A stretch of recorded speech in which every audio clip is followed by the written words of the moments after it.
In episode 3, Luke heads down to do his shots for dots. Only this time, Dr. Hendricks isn't nearly as nice as he was the first time.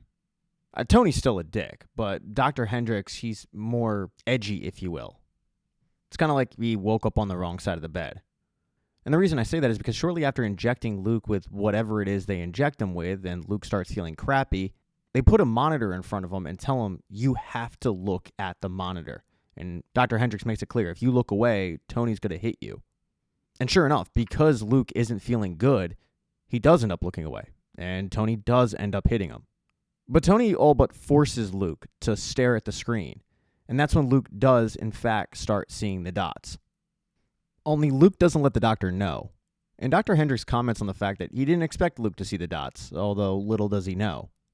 He does have one more test for Luke.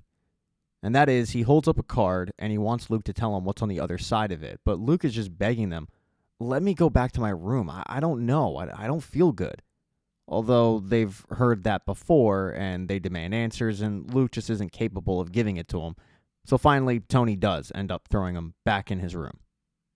Later on that day, when Luke does start feeling better, he goes to the cafeteria and he meets up with Kalisha and Nikki, and they start talking about the new kid, Avery, as he's over in the corner getting some cereal. And Kalisha once again reiterates how strong Avery is. She compares her own TP to listening to a podcast on low volume, whereas Avery, he's clear as day in her head. In fact, he's actually suggesting things in her head. That's how powerful this young kid is. And he comes over, and because of the fact he is so powerful, he knows what they were talking about. And he says, hey, I can be an asset to you guys. Like, I don't like it here. You guys don't like it here. So you can trust me. Avery does, however, learn a very important lesson that snitches get stitches, because he comes over and says, hey, Kalisha, Luke likes you a lot, but Kalisha likes Nikki, and Nikki knows that, but he doesn't care. And all three of them basically tell him, yeah, you got to learn when to keep your mouth shut. As this is happening, though, Mrs. Sigby is watching the conversation on the monitor. She can't hear what they're saying, but she gets a knock at the door, and it's Maureen. While Maureen looks like she may be on the side of the inmates, she has no problem giving Sigby an update on what's going on with the kids. And her update is essentially that Kalisha is the leader. The kids do what she wants them to do. She also warns her that Luke is somebody to watch because he's always checking the security cameras, and he clearly is trying to formulate a plan. Stackhouse, though, thinks that all this information is useless. He says, you're wasting my time, and he goes to walk out, but Sigby makes it clear that she doesn't think it's a waste of time, and there's clearly still a rift between these two regarding their conversation before. Stackhouse, though, walks out, and the conversation with Maureen is coming to an end, with Sigby giving her some advice. Be careful of Avery. And Maureen asks her, wait, even when I'm guarded, he can read my mind? And Sigby just says, look, he's really powerful, just watch out for him. After this meeting, Sigby heads down to meet with Dr. Hendricks and get an update on all the kids. The update she gets, though, is a little surprising. When it comes to Avery, he says that, yeah, while he's really powerful, he's a little behind, actually. When it comes to Luke, Hendricks says his scores are so low, he's not even worth the bother. But the way that he does it signals to Sigby that Dr. Hendricks is lying. So she goes back to her office, she pulls up the security camera footage, and she listens to the conversation that Dr. Hendricks had with Stackhouse about finding a kid with a certain type of ability. And now she knows that Dr. Hendricks is lying. After seeing the security camera footage, Sigby calls the guy in charge to let him know that there might be a security breach, and that security breach is the head of security, Stackhouse. But she's very surprised when this mystery man tells her, yeah, you have no proof of that. And I didn't listen to him when he said that you were a security breach, so I'm not going to listen to you when you say that he's a security breach. And the fact that Sigby is learning Stackhouse called this guy on his own, she was not expecting that. Fast forward to that night, the kids are all hanging out in the cafeteria, and Kalisha has some unfortunate news.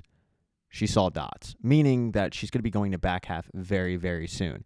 And it's clear that she doesn't want to go. The last thing to do is Dreambox, but the problem with that is if you fight it, you could get an embolism, and it's just a very painful procedure. It feels like a nail going through your head. She's not looking forward to it. While Kalisha is talking about this, Avery is at the table, but he turns around because he hears something. It's this hum. At first, none of the kids can hear it but Avery, but he's transfixed by it. And as he stands up and he's looking at where the hum is coming from, all of a sudden, all the kids do, in fact, hear it. And it's a piercing hum. It really affects them. When it goes away, the older kids explain, yeah, we don't really know where that comes from, but we feel it sometimes. It's definitely something coming from the back half. When it comes time to head back to their rooms, Luke escorts Avery, and one of the people they pass is Maureen. And Luke asks him, hey, what about her? Do you think that she's somebody that could be on our side? And Avery goes, she hates it here, but she will tell Sigby stuff. But she's holding secrets, and I know what those secrets are. Avery, however, doesn't tell Luke what this big secret is. He just goes back to his room. The next day, though, as Avery, Nikki, and Luke are at the yard, Luke and Nikki are talking about the latest details on possibly escaping from there. Maureen was right. Luke has been monitoring the security camera footage, and he's also been monitoring the guards that walk outside. He knows their routine at this point, and the guards walk outside with a dog. But as one guard is walking by, Avery notices that he's able to tap into the dog's mind. He's seeing exactly what the dog is seeing. And that dog is led to an entirely different playground that's overgrown and it looks like it hasn't been touched in a while. A playground that the other kids didn't know about. And they figure it must be connected to back half. But if they can get to that playground, it might be easier to escape from there because the current playground that they're in, there's no way to escape from it. It's just too deep. Avery, however, gets distracted because he can tell that Kalisha is about to walk out, and when she walks out, she is in rough shape. She just got out of the dream box, and she looks completely shook. The poor girl looks like she's been traumatized, but she has completed her dream box mission, and she will officially be going to back half. And a little while later, she is presented with a cake. It's a party that nobody wants to be a part of. And after doing the formalities of handing out cake, Sigby goes over to the corner and she's talking to Stackhouse. It's at this point where Luke asks Avery, hey, can you read her mind? Meaning Sigby, but Avery says, no, I can't. And it seems like Sigby is the only person who can't have her mind read by Avery. Because of the fact that he needs to work fast, though, Luke decides to test the waters with Maureen. He walks over to her as she's cleaning a couple of dishes and he says, you hate these graduations, don't you? You know, it's not too late, meaning not too late to help us, and then he walks off having planted the seed. He then walks back to the table because he knows that time is running out, and he lets everybody know, we need to see what's in back half, and maybe Kalisha can get into that playground. Kalisha then tries to hold hands with all the kids, forming a bond, but she's ripped apart by Tony, who escorts her to back half. And this bond technique does work. I mean, at first, Avery can see exactly what she's doing. He can see her walking through the tunnel. He can see her going through the corridors, but after a while, he can't see anything. She's lost forever, it seems. And as Avery is narrating this to Luke, Sigby is in her office watching that narration go down, so she's on to them. Now, as for our hero, Tim, he heads into the office before his shift. He's greeted by Wendy, and she's got a bit of an issue because the report that was typed up doesn't accurately portray what went down at the gas station. The report essentially makes Drew out to be the hero, and Tim, he's barely mentioned. And she feels like Tim should get credit for what he did, because he quite literally saved a guy's life. The robbers, they were caught not too far away. His impact on this matter was felt. But yet, Tim doesn't care. He doesn't want a medal. He doesn't want any recognition. He explains to Wendy, you know, that was a big part of my life at one point, getting recognition and inserting myself into places that maybe I didn't need to insert it, but now I don't really care. And that's just different for her. She's not really used to that. He then goes to the town, going about his rounds, and he runs into Annie, and she says, oh, did the hum wake you up too? And he has no idea what she's talking about. And she starts telling this wild thing about how there's a hum out there, and just all of it sounds nuts. But she also starts talking about pilots and them using telepathy to give them the wrong coordinates and blaming a crash on pilots. Again, to Tim, it all sounds crazy. He actually suggests to Annie, you probably should take some medication. I mean, have you been drinking? And she says, no, I gave up drinking back in the early 2000s. I haven't touched this stuff. To Tim, she's just a crazy old woman. So he leaves her alone for the night. He continues about his rounds, but at some point he gets thirsty and he stops in the local bar. He has a seat, he grabs a drink, and there's somebody else at the bar. It's that reporter, who's sort of a murderer and an insider. She walks over to Tim. She introduces herself as Kate, mentioning how she runs the local newspaper.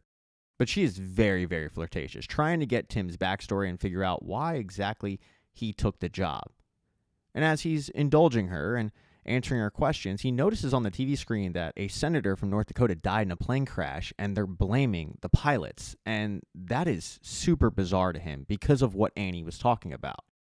So because he has Kate, this journalist from the area, in front of him, he says, "Hey, what do you know about that institute?" And Kate says, "Yeah, there's always rumors about like Area 52 and aliens, but I'm planning on getting to the bottom of it, and it's going to be my big break expose on what they're really doing there." He brings up telepathy, and then he brings up Annie and the whole plane crash thing. But Kate tells him out of all the people, she's probably the third craziest in town, so she doesn't put much credence into it. And then she takes off. Tim leaves a little while later, and one of the stops he has to make is right by Annie's tent, so he goes to check on her again. Only this time, when he checks on her, there's no answer. And he goes inside and he finds that Annie is dead. When he looks at the cause of death, it looks to be that she OD'd on alcohol and pills, which he knows is impossible because she hasn't drank a drop of alcohol in over 20 years. So it's pretty clear to him that Annie was murdered. Thank you so much for checking out this recap. Please consider subscribing to the channel and subscribing to my Patreon. Hit thumbs up if you liked it. Smash that thumbs down button if you thought it sucked. If you left a comment, I don't get back to you. I usually don't check the comments unless they're like a super comment. Also, if you don't see the next video up on the end screen, not to worry, it'll be up in a day or two.